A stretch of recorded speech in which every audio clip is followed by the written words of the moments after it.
Hello students, अब हम लोग स्टार्ट करने वाले सम नंबर 5 चैप्टर नंबर 2 12 जीएससीबी का टीएस गरेवाल का 2019 का एडिशन है।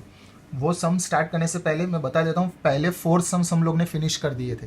वो 4 सम्स सिर्फ एक्सप्लेनेशन वाले थे। अब 5th सम्स में थोड़ा कैलकुलेशन आ रहा है। वो कैलकुलेशन में कुछ अकाउंट बनाने के आएंगे, पीएनएल अप्रोप्रिएशन अकाउंट आएगा।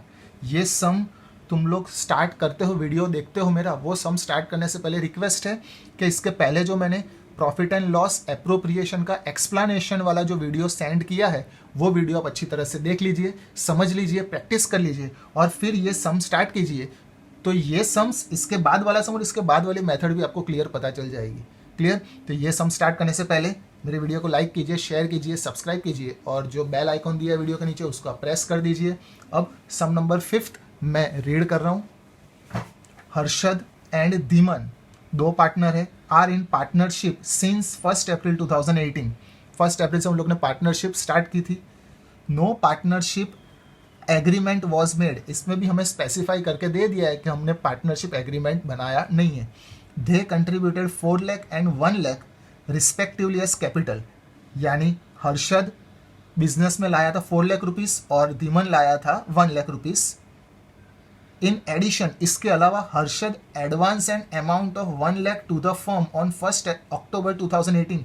1 अक्टूबर 2018 को हर्षद ने एडवांस दिए थे 1 लाख रुपीस। हम लोग ऐसा समझेंगे कि ये जो एडवांस है वो उसकी लोन है, यानी अब हम लोग रीड कैसे करेंगे कि 1 अक्टूबर को हर्षद ने लोन दी थी 1 लाख रुपीस की फर्म को। Due to long illness, Harshad could not participate in business activities from 1st August 2018 to 30th September 2018। कुछ बीमारी की वजह से हर्षद बिजनेस में पार्टिसिपेट नहीं कर पाया 1 अगस्त से लेके 30th सितंबर तक। Profit for the year ended 31 March 2019। 1 April 2018 को वो लोग ने बिजनेस स्टार्ट किया था और 31 मार्च 2019 यानी हमारा ईयर एंडिंग प्रॉफिट दे दिया है 1,80,000। हमें कहा dispute has arisen between Harshad and Dhiman, दोनों के बीच में डिस्प्यूट अराइज हो गया है। क्या डिस्प्यूट है वो हमें सॉल्व करना है। सबसे पहले हर्षद क्या डिस्प्यूट के लिए क्लेम करता है, he should be given interest eight 10% per annum on capital and loan. First, फिर दूसरा, profit should be distributed in the ratio of capital. Harshad का जो ये क्लेम है वो हम लोग क्लेम कैसे पूरा करेंगे, नीचे क्वेश्चन में लिखा है you are required to settle the dispute between Harshad and Dhiman. उसके बाद एक और पॉइंट कहा है कि हमें profit and loss appropriation account भी बनाना है। सबसे पहले हर्षद का रीड किया तो हर्षद का डिस्प्यूट सॉल्व करते हैं। हर्षद में पहला पॉइंट दिया है he should be given interest 10% per annum on capital and loan. तो सबसे पहले हर्षद का आएगा, इन the absence of partnership agreement provision for Indian partnership act 1932 should be apply. अगर पार्टनरशिप एग्रीमेंट नहीं बनाते तो इंडियन पार्टनरशिप एक्ट 1932 हमें अप्लाई करना है। वो 1932 के हिसाब से क्या आता है, no interest on capital will be allowed, यानी जो हर्षद ने 10% इंटरेस्ट ऑन कैपिटल का क्लेम किया था वो क्लेम एक्सेप्ट होगा नहीं। और इंटरेस्ट ऑन लोन कितना आएगा, interest on loan will be paid at 6% per annum, यानी इंटरेस्ट ऑन कैपिटल पे नहीं करना है लेकिन इंटरेस्ट ऑन लोन पे करेंगे, लेकिन 6% के हिसाब से, क्योंकि इंडियन पार्टनरशिप एक्ट 1932 ये कहता है। ये पहला हर्षद का डिस्प्यूट सॉल्व हुआ पॉइंट। फिर सेकंड में क्या है, profit should be distributed in the ratio of capital. अगर पार्टनरशिप एग्रीमेंट नहीं बनाते तो profit will be distributed equally, यानी इंटरेस्ट ऑन कैपिटल अलाउड नहीं होगा, interest on loan 6% and profit distribute करेंगे मगर इक्वली करेंगे। ये पहला हर्षद का पॉइंट सॉल्व। फिर धमन क्लेम करता है profit should be distributed equally, तो धमन के लिए धमन का क्लेम एक्सेप्ट हो जाएगा क्योंकि profit should be distributed equally. ये पहला पॉइंट सॉल्व, उसने जो क्लेम किया था वो सही हुआ। फिर सेकंड में कहा है he should be allowed 2000 per month, PM का मतलब पर मंथ, हर महीने, as remuneration for the period he manage the business in the absence of Harshad. Harshad नहीं था तब उसने बिजनेस मैनेज किया, उसके बदले उसको 2000 पर मंथ एज रेम्यूनरेशन मिलना चाहिए, यानी 1 टाइप ऑफ सैलरी मिलनी चाहिए।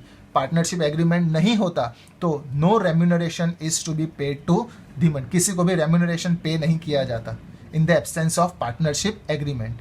यानी सबसे पहले प्रॉफिट डिस्ट्रीब्यूट होगा इक्वली, रेम्यूनरेशन पे नहीं करेंगे, और लास्ट में का interest on capital and loan should be allowed 6%, जैसा इसमें था वैसे सेम टू सेम इसमें no interest on capital should be allowed, यानी इंटरेस्ट ऑन कैपिटल हर्षद को भी नहीं मिलेगा और इंटरेस्ट ऑन कैपिटल धीमन को भी नहीं मिलेगा, क्योंकि पार्टनरशिप एग्रीमेंट हमने बनाया नहीं है। और interest on loan will be paid 6% per annum, यानी जो हर्षद ने लोन दी थी वो पे किए जाएगी 6% पर एनम। ये इसका एक्सप्लेनेशन था, जो क्लेम किया था, डिस्प्यूट हुआ था, वो डिस्प्यूट सॉल्व हुआ है। अब इसके अलावा एक एक्स्ट्रा क्वेश्चन पूछा है, also prepare profit and loss appropriation account.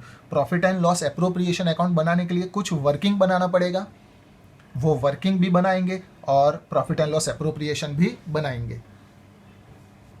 Profit and loss appropriation account हमें बनाने को कहा है, तो देखिए profit and loss appropriation account मैंने बनाया है। इसमें अगर profit and loss appropriation account हम लोग बनाते हैं और कोई पॉइंट ऐसा दिया है जो प्रॉफिट एंड लॉस अकाउंट में आने वाला होता है, तो हमें सबसे पहले एक और अकाउंट बनाना पड़ता है। प्रॉफिट एंड लॉस अकाउंट कहेंगे तो भी चलेगा, profit and loss adjustment account कहेंगे तो भी चलेगा। अगर ग्रॉस प्रॉफिट दिया है तो ग्रॉस प्रॉफिट लिखेंगे, लेकिन अगर प्रॉफिट एंड लॉस अकाउंट दिया है तो जो मैंने इसके पहले वाले एक्सप्लेनेशन में जो वीडियो था उसमें समझाया था वो सेम, तो यहाँ पे हम लोग बाय नेट प्रॉफिट या तो बाय बैलेंस भी लिख सकते हैं। इसमें क्वेश्चन में हमें दे दिया है कि नेट प्रॉफिट हमारा हुआ था 1,80,000, तो यहाँ पे हम लोग बाय बैलेंस भी लिख सकते हैं, ब्रैकेट में लिख सकते हैं नेट प्रॉफिट।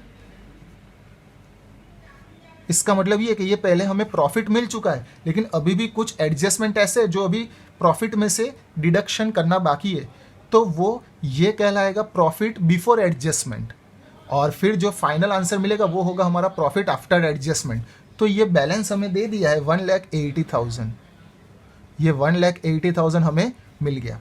अब एक पॉइंट ऐसा है जो प्रॉफिट एंड लॉस अकाउंट में आने वाला है, जिसकी वजह से हमें ये profit and loss adjustment account बनाना पड़ा, वो है इंटरेस्ट ऑन हर्षद लोन। तो यहाँ पे मैं लिखता हूँ इंटरेस्ट ऑन हर्षद लोन। हमें हर्षद की लोन का इंटरेस्ट फाइंड करना है जो आगे डिस्प्यूट में था। अगर कोई भी पार्टनर लोन देता है तो उस पर हम लोग पे करते हैं 6% इंटरेस्ट। तो हर्षद ने लोन दी थी 1 लाख रुपीज़, तो 1 लाख रुपीज़ का सबसे पहले हम लोग फाइंड करेंगे 6%। तो 6% ऑफ 1 लाख, तो कैसे फाइंड करेंगे, देखो 6/100 इंटू परसेंटेज हटता है तो नीचे डिवाइड में 100 आता है, ऑफ के जगह पे मल्टीप्लाई और 1 लाख। 1 लाख रुपीज़ का 6% करेंगे तो हमें मिलेगा 6,000। ये जो हमें इंटरेस्ट मिला ना वो पूरे साल का मिला है। उसने लोन दी थी 1 अक्टूबर को, 1 अक्टूबर दैट इज 1/10/2018, और हमारा ईयर एंडिंग है 31 मार्च 2019। यानी अगर उसने लोन 1 अक्टूबर को दिए तो 1 अक्टूबर से 31 मार्च होता है 6 मंथ। तो हमें ये जो इंटरेस्ट मिला है वो पूरे साल का मिला, यानी 12 महीने का। अगर 12 महीने का इंटरेस्ट 6,000 है तो 6 महीने का 6 महीने का इंटरेस्ट हाउ मच, तो हमें इंटरेस्ट मिलेगा 3,000। ये आया इंटरेस्ट ऑन हर्षद लोन, जो हमें यहाँ पे लिखना है बिकॉज इंटरेस्ट हम लोग पे करेंगे, तो ये हमारा कहलाएगा expense to interest on Harshad loan. ये हमें एक एडजस्टमेंट अभी भी पास करनी बाकी थी, इसलिए ये जो प्रॉफिट है वो बिफोर एडजस्टमेंट कहलाएगा, तो ये मैंने 3,000 पास कर दिया। अब जो न्यू प्रॉफिट मिलेगा वो कहलाएगा profit and loss after adjustment, that is net profit after adjustment. तो इसका टोटल करते हैं, बैलेंस फाइंड करते हैं। ये देखो यहाँ पे 1,80,000 क्रेडिट साइड का टोटल बढ़ा है, तो 1,80,000 यहाँ पे, ये सेम 1,80,000 डेबिट साइड लिखेंगे और 1,80,000 में से 3,000 माइनस करेंगे, दैट इज 1,77,000। इसको हम लोग कहेंगे टू नेट प्रॉफिट। पहले था ये भी नेट प्रॉफिट ही था और ये भी नेट प्रॉफिट मिला, मगर ये जो नेट प्रॉफिट है वो बिफोर एडजस्टमेंट है और ये जो नेट प्रॉफिट है वो आफ्टर एडजस्टमेंट है। तो यहां पे मैं लिखता हूं after adjustment, net profit after adjustment. अगर ये इंटरेस्ट ऑन हर्षद लोन, ये लोन का पॉइंट नहीं दिया होता तो ये 1,80,000 डायरेक्ट हम लोग यहाँ पे एप्रोप्रिएशन में लिखते, लेकिन अभी भी एक एडजस्टमेंट पास करना बाकी था, तो 1,80,000 में से मैंने 3,000 माइनस किया, तो ये आया नेट प्रॉफिट आफ्टर एडजस्टमेंट। ये जो डेबिट हुआ है वो हमें यहाँ पे क्रेडिट करना है, that is 1,77,000 by net profit after adjustment.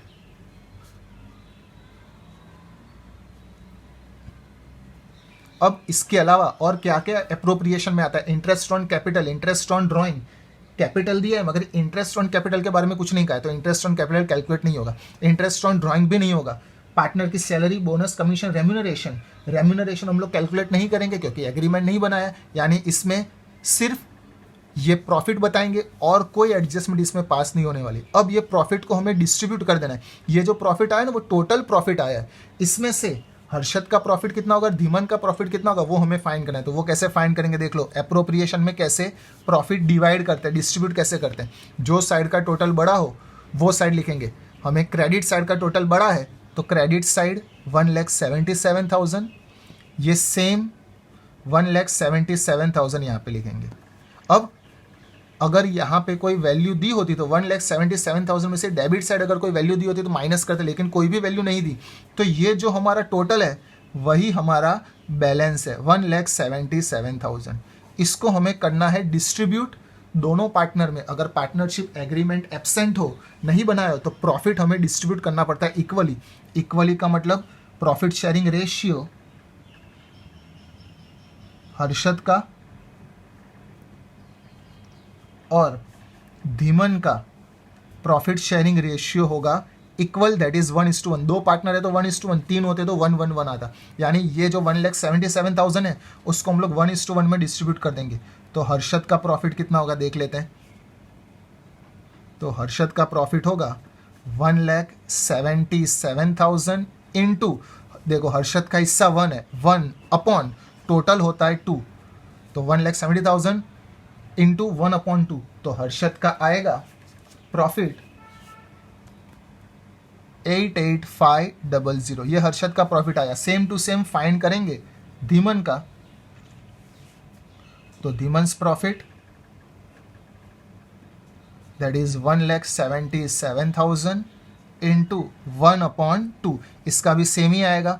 Profit sharing ratio दिया हो कि ना दिया हो, लेकिन अगर पार्टनरशिप एग्रीमेंट हम लोग नहीं बनाते तो प्रॉफिट हमें इक्वली डिस्ट्रीब्यूट करना पड़ता है। यानी 1,77,000 को हमने तोड़ दिया, इक्वली तोड़ दिया, तो 88,500 हर्षद का, धीमन का भी आया 88,500। इसको हम लोग कहेंगे नेट डिविजिबल प्रॉफिट। देखो इसको लिखेंगे कैसे, टू नेट डिविजिबल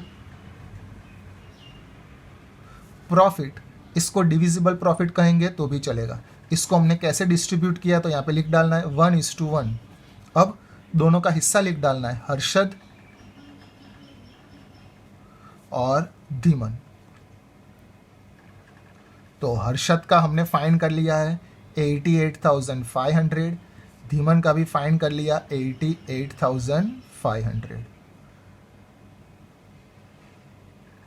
और इस तरीके से टोटल बता देना है। वापस से पूरा, सबसे पहले हमने इंटरेस्ट ऑन लोन फाइंड किया 3,000, 1,80,000 में से 3,000 माइनस किया तो 1,70,000, 77,000। इसको हम लोग कहेंगे प्रॉफिट आफ्टर एडजस्टमेंट। ये जो डेबिट हुआ उसको मैंने यहाँ पे क्रेडिट किया है। ये 1,77,000 को हमने इक्वली डिस्ट्रीब्यूट कर दिया 1:1 में। तो हर्षद का हिस्सा आया 88,500 और धीमन का हिस्सा आया 88,500। इस तरीके से हम लोग profit and loss appropriation account आगे भी बनाने वाले, बहुत सारे सम की प्रैक्टिस होने वाली, इसलिए सम क्लियर हो जाएंगे, एप्रोप्रिएशन भी पता चल जाएगा। Thank you.